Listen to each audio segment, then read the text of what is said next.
Assalamualaikum warahmatullahi wabarakatuh. Hai, kembali lagi di program Ngonten Aja, salah satu program spesial dari Dinas Komunikasi dan Informatika Provinsi Kalimantan Selatan. Apa saja sih selama ini pemerintah ngapain aja, itu yang selama ini pengen kita kulik-kulik di dalam podcast Ngonten Aja. Dan pada kesempatan kali ini saya Hairun Nikmah didampingi oleh seorang narasumber yang tentu saja sangat luar biasa. Siapa lagi? Kita sapa yuk. Beliau adalah salah satu dari tenaga ahli gubernur Kalimantan Selatan. Beliau adalah Bapak Dr. Andes Haji Muhammad Tasrik Usman MMPD. Apa kabar Pak Tasrik? Alhamdulillah baik Bu Hairun. Sehat Pak? Alhamdulillah sehat. Iya. Sepertinya kejar-kejaran dengan berbagai kegiatan ya Pak ya? Iya, apalagi sekarang menjelang hari ulang tahun provinsi ya. Jadi cukup padat acara-acara kegiatannya. Iya, sedikit mengulik-ngulik tentang keberadaan atau dalam tanda kutip mungkin kedudukan Pak Tasrik sebagai tenaga ahli pemerintahan dan kesejahteraan rakyat. Menurut sudut pandang Bapak, kira-kira program prioritas Gubernur Kalimantan Selatan itu seperti apa Pak untuk 5 tahun ke depan? Baik Bu Hairun. Sebenarnya program dari Pak Gubernur dan Wakil Gubernur itu sudah tersampaikan baik melalui visi misi maupun janji-janji kampanye yang disampaikan pada saat debat di KPU kemarin. Nah, dengan adanya beliau sudah menjadi gubernur resmi dan wakil gubernur resmi, maka bagaimana kita mengimplementasikan program-program janji-janji politik itu setahap itu bisa terlaksana. Ada beberapa program yang menjadi prioritas Bapak Gubernur. Yang pertama itu adalah bagaimana membangun infrastruktur menghubungkan jembatan antara Batu Licin dan Kota Baru. Kemudian membangun Mekar Putih, itu pelabuhan yang bertaraf internasional, itu berada di Kabupaten Kota Baru. Kemudian juga beliau memandang bahwa kita ini kan daerah yang cukup banyak generasi mudanya, kemudian pencinta bolanya, olahragawannya banyak, maka beliau punya obsesi untuk membangun gelanggang olahraga bertaraf internasional. Wow. Nah, karena selama ini kita belum punya ya Pak ya? Jadi kemudian juga terakhir kan jadi keluhan masyarakat bahwa jalan dari Banjarmasin menuju hulu sungai itu kan kalau apalagi musim lebaran atau itu agak macet. Nah, ini juga menjadi perhatian dari Pak Gubernur bagaimana jalan ke hulu sungai itu harus diperbaiki dan dilebarkan. Nah, hal-hal seperti itu yang menjadi prioritas, tapi tidak mengurangi juga ada pembangunan-pembangunan yang bersifat non infrastruktur. Misalnya baru-baru ini beliau mengunjungi rumah sakit. Nah, di rumah sakit Ulin itu beliau memandang bahwa pelayanan publik terhadap masyarakat di rumah sakit Ulin itu harus terpecahkan. Yeah.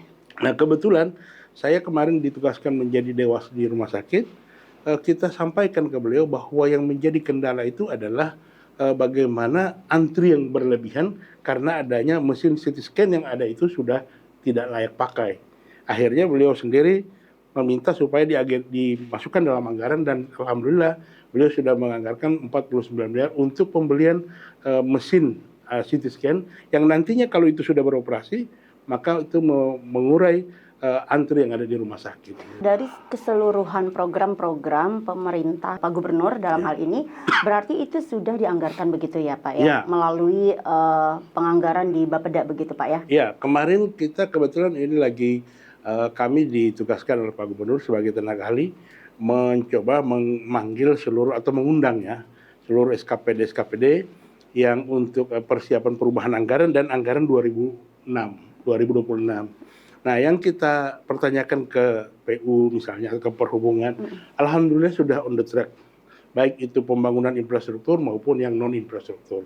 Nah, tinggal kita, tim tenaga ahli gubernur ini membantu gubernur bagaimana menganalisa, kemudian memberikan pertimbangan kebijakan kepada gubernur, supaya apa yang disampaikan beliau dalam visi misi itu bisa terrealisasi dengan baik. Tentu karena jabatannya 5 tahun, tidak mungkin dong kalau semua dalam langsung jadi begitu bertahap. ya. Oke. Berarti dalam hal ini Pak ada keterlibatan dari tenaga ahli gubernur dalam hal kebijakan-kebijakan yang diambil Pak Gubernur, begitukah kira-kira Pak? Oh iya, esensi daripada Pak Gubernur dan Wakil Gubernur mengangkat kami 13 menjadi tenaga ahli Tujuannya itu. Oke. Artinya kan Pak Gubernur itu sudah mempunyai sekda, kemudian KPD, badan semua. Nah, tetapi ada yang di luar pemerintahan itu dibentuklah tenaga ahli. Dan tenaga ahli ini, alhamdulillah, apa yang dipilih beliau, mohon maaf ya, itu memang orang-orang yang sudah punya jam terbang. Misalnya ada Profesor Hatta, itu mantan menteri, baik lingkungan hidup maupun Menristek. Ada misalnya contoh ya, ada Pak Ibnu Sina, mantan wali kota. Saya sendiri pernah jadi pimpinan DPR dan sebagainya. Ada Pak Amin, ada Pak ada Pak Dirjen, ada mantan Dirjen. Kemudian ada teman-teman yang lain yang juga mempunyai kompetensi di bidang masing-masing. Dan itulah yang menjadi membantu beliau untuk memberikan pertimbangan-pertimbangan supaya apa yang dilaksanakan oleh teman-teman SKPD itu bisa berjalan on the track. Begini Pak, tadi ada Bapak singgung terkait dengan layanan publik. Terutama khususnya misalnya di rumah sakit ya Pak ya. Berarti itu juga menjadi bagian ketika Pak Gubernur akan merealisasikan misi beliau yang kelima begitu ya Pak ya. Terkait dengan tata kelola pelayanan publik yang mudah dan cepat begitu Pak. Dan salah satunya itu sudah ditunjukkan melalui pergantian mesin CT scan begitu ya Pak ya. Oke, dan itu sudah dianggarkan juga Pak? Sudah dianggarkan. Oke, luar biasa ya. Oke, Pak Tasrik, kira-kira dari keberadaan TAG gitu ya, yang biasa kita kenal dengan TAG, tim ahli Gubernur Kalimantan Selatan, dalam program 100 hari Pak Gubernur, sudah melakukan apa saja dari dilantik sekitar Februari ya Pak ya? Oke, itu yang sekarang banyak nih para netizen menanyakan itu Pak Tasrik, gimana Pak? Iya, jadi memang ada dua alasan ya. Yang pertama, setiap pemimpin kan punya style ya, punya gaya kepemimpinan. Betul. Kebetulan style daripada Pak Muhyiddin dan Pak Hasnur ini kan pekerja keras. Dan sama-sama mereka background-nya adalah seorang pengusaha. Jadi dia menonjolkan prestasi atau kinerja. Kenapa tidak kemarin di 100 hari kemarin ada pengumuman apa-apa yang sudah dicapai? Karena itu di samping memang tidak ada keharusan dalam ketentuan. Yang kedua, beliau lebih senang kita ciptakan bagaimana prestasi. Misalnya, waktu di dalam debat, beliau menyatakan beliau ingin yang tadinya status bandara kita bertaraf internasional menjadi nasional saja. Dan ini sekarang udah kembali sekarang lagi. dikembalikan. Nah, itu kan prestasi itu. Kemudian juga beliau juga bagaimana kemarin mengusahakan bagaimana Geopark Meratus. Iya. Ini kan luar biasa nih. Nah, karena sudah diakui oleh UNESCO ya Pak ya. Karena itu ada, kenapa jadi sekarang itu Air Asia itu insya Allah yang tadinya tanggal 29 Oktober mulai penerbangan. Dipercepat ya Pak ya? Banjarmasin ke Malaysia dan Singapura dipercepat ke tanggal 22 September nanti. Nah, hal-hal seperti itu yang saya maksud bahwa Pak Gubernur dan Wakil Gubernur mereka itu lebih senang menciptakan satu hasil biar masyarakat merasakan daripada terlalu banyak menyampaikan tetapi tidak terwujud begitu. Oke, saya ingin sedikit Pak mengulik-ngulik tentang bola Pak. Sebelumnya kita belum memiliki lapangan bola internasional. Kira-kira menurut pandangan Bapak seperti apa? Iya, jadi gini, kemarin waktu sebelum beliau jadi gubernur, memang di daerah kita banyak yang pencinta bola, khususnya Barito Putra ya. Nah, kemarin Barito Putra dengan adanya gelanggang 17 Mei itu tidak bisa digunakan, alhamdulillah sekarang sudah bisa. Tetapi program Pak Gubernur membangun gelanggang internasional ini dalam rangka jauh ke depan. Bapak sebagai TAG, bagaimana Bapak memandang sinkronisasi perangkat daerah yang selama ini berada di bawah kepemimpinan Pak Haji Muhyiddin dan Wakil Gubernur Pak Hasnur? Iya, pada saat kemarin kita Pak Gubernur menyampaikan visi misi maupun janji-janji politik beliau pada saat di KPU, beliau ingin membangun pemerintahan ini, pemerintahan yang berkah ya. Nah, bagaimana bisa berkah? Yaitu harus ada kekompakan, baik antara gubernur, wakil gubernur, sekda, dan seluruh perangkat SKPD. Ya, itu sekarang diciptakan itu. Sinkronisasi itu ya, Pak, ya? Karena tanpa tagline Pak Gubernur itu kan merangkul bekerja bersama, merangkul semua. Nah, itu diimplementasi beliau. Bahkan sekarang kalau saya mengistilahkan beliau merangkul itu bukan cuma SKPD dan jajarannya, tapi plus bagaimana beliau membina komunikasi hubungan baik dengan para Porpinda. Ya, forum Forum komunikasi komunikasi ya, ya. kayak pemimpin daerah Kemudian ya Pak juga ya. bagaimana gubernur menjalin komunikasi dan penuh kekeluargaan dengan seluruh bupati, wali kota, wakil bupati sekalsel. Betul. Nah itu tujuannya adalah supaya terjadi kolaborasi dalam hal implementasi daripada pembangunan itu sendiri. Jadi kalau hubungannya baik, otomatis kolaborasi dan koordinasi itu bisa tercapai. Berarti terlibat juga di dalam situ adalah Porkompinda, Ya. kemudian juga Bupati Wali Kota Ya. yang notabene selama ini mungkin bekerja sendiri-sendiri ya Pak Ya, ya. betul. Karena tentu saja mereka kan pasti punya janji Ya. Bupati, Wali Ya. Kota masing-masing Ya. gitu ya Pak ya. Jadi bagaimana kepemimpinan Pak Gubernur dan Wakil Gubernur ini menjadikan satu itu menjadi terarah dan berfokus begitu ya Betul. Pak ya. Ya. Menurut Pak Tasrik sejauh apa kira-kira kita bisa mencapai target atau janji dan memenuhi program-program prioritas itu Pak? Oh ya, kebetulan sekarang kami di tenaga ahli lagi sementara kan dampak daripada kebijakan pusat di mana ada penghematan, lalu itu turun ke daerah. Betul. Itu bukan di Kalsel saya, tapi seluruh Indonesia. Nah, bagaimana menyiasati kebijakan pemerintah pusat itu kita dapat implementasikan di kabupaten, di provinsi, kemudian teman-teman di kabupaten kota, tentu kita memberikan banyak masukan ke SKPD bahwa karena ini merupakan kebijakan yang harus dilaksanakan, tentu ada pengurangan dalam anggaran-anggaran di tiap dinas. Yeah. Nah, kami titik beratkan bagaimana memprioritaskan.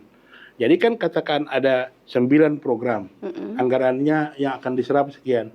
Tapi karena anggarannya terbatas, maka yang akan didahulukan adalah skala prioritas. Oke, berarti dari skala prioritas itu dari sudut pandang Bapak sendiri nih Pak, kira-kira program prioritas mana nih Pak yang paling ya Pak ya, paling berdampak bagi masyarakat? Iya, Pak Gubernur kalau untuk urusan kepentingan publik itu beliau sangat fokus ya.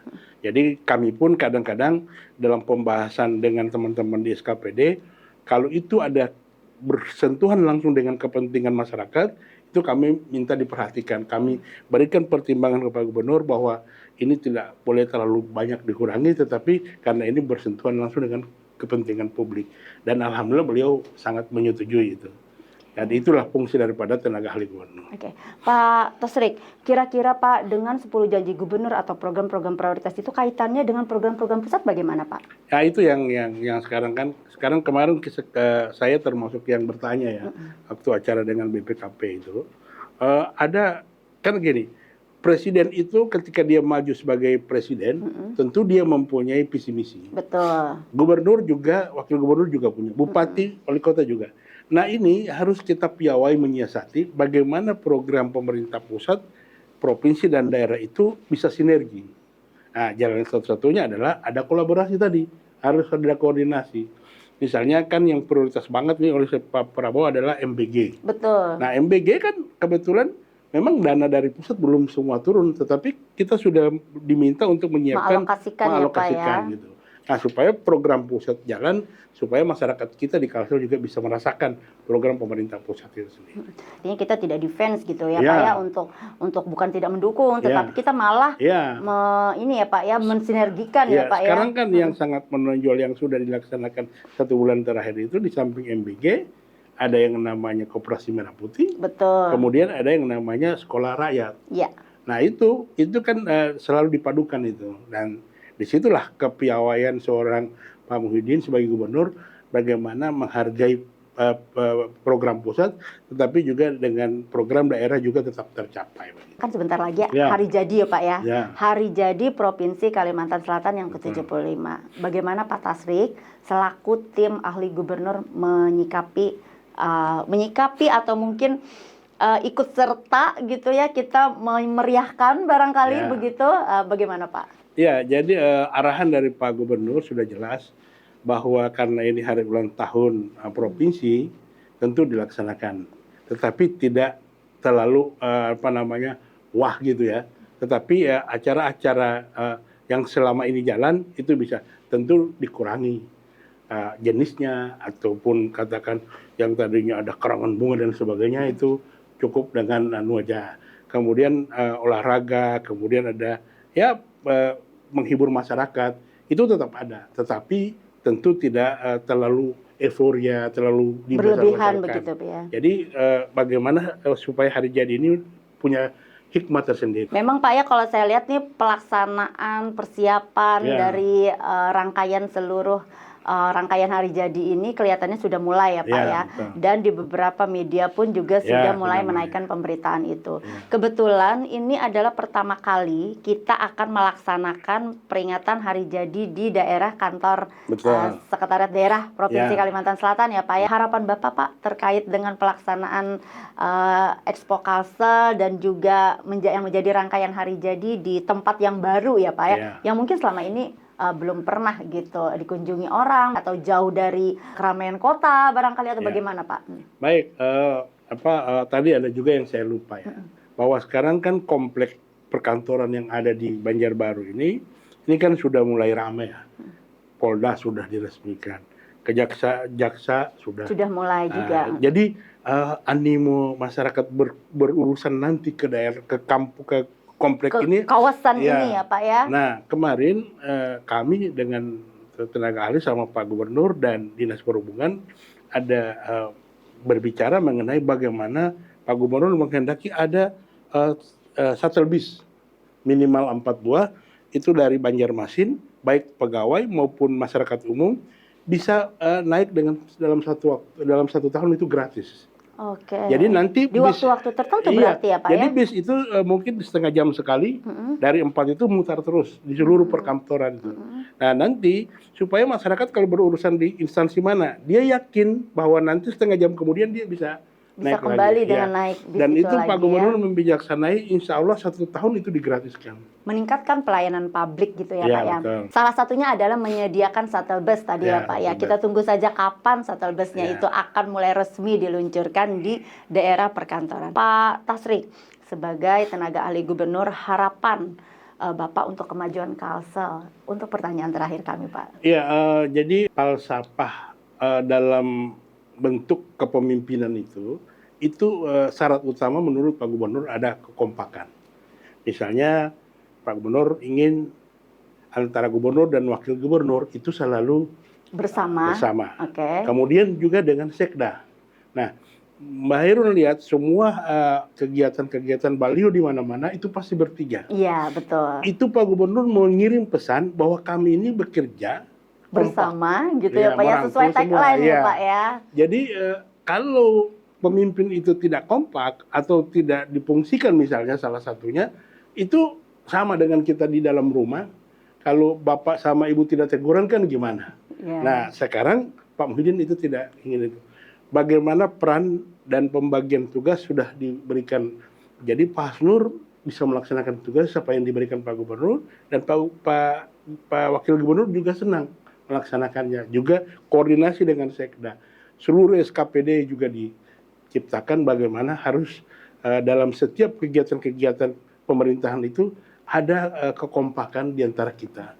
Terutama masukan-masukan kami dari TAG untuk Pak Gubernur. Sinergitas itu sangat Ya, penting itu ya Pak penting. ya, kolaborasi Ya. begitu ya, bagaimana supaya janji Pak Ya. Gubernur dan program prioritas itu bisa Betul. terwujud begitu ya Pak ya. Teman-teman pencinta Ngonten Aja, demikian perbincangan kita dengan salah satu tenaga ahli Gubernur Kalimantan Selatan, Bapak Dr. Andes Haji Muhammad Tasrik Usman MMPD, yang pada kesempatan hari ini sudah bergabung dengan kita dan sudah berbincang menyampaikan bagaimana program-program prioritas dan 100 hari kerja Gubernur Kalimantan Selatan. Dan akhirnya saya Hairun Imah pamit undur diri, sampai ketemu di program Ngonten Aja selanjutnya. Salam.